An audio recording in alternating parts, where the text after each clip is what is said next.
અમદાવાદ શહેરના મેઘાણીનગર આઈપીજી કમ્પાઉન્ડમાં 171 Air India Boeing plane crash થયું છે। આ પ્લેન 1:38 વાગ્યે ટેકઓફ થયું હતું અને 1:40 વાગ્યે ક્રેશ થઈને આ પ્લેન બિલ્ડિંગમાં અથડાયું હતું। આ પ્લેનમાં 200 જેટલા પેસેન્જર અને કાર્ગો પણ હતું।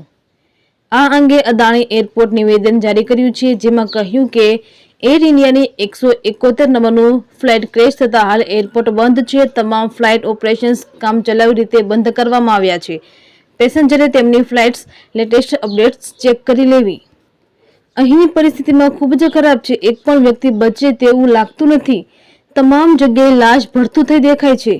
મૃતદેહોને સિવિલ હોસ્પિટલ ખાતે લાવવામાં આવી રહ્યા છે। ટ્રોમા સેન્ટર ખાતે ખસેડવામાં આવી રહ્યા છે।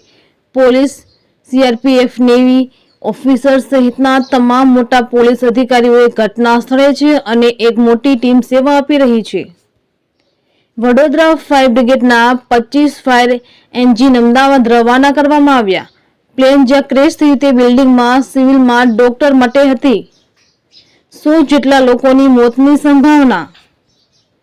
અમદાવાદ શહેરના મેઘાણીનગર આઈપીજી કમ્પાઉન્ડમાં 171 નંબરનું air India Boeing plane crash થયું છે, જ્યારે આ સંખ્યા હજુ પણ વધી શકે તેવી આશંકા છે।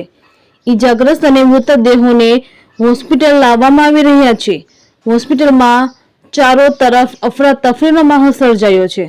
એક બાદ એક મૃતદેહો ભરેલી એમ્બ્યુલન્સ સિવિલના પોસ્ટમોર્ટમ રૂમમાં મોકલવામાં આવી રહી છે। અમદાવાદમાં 242 પેસેન્જર સાથેનું એર ઇન્ડિયા પ્લેન ક્રેશ થતાં કોઈની બચવાની સંભાવના નહીવત।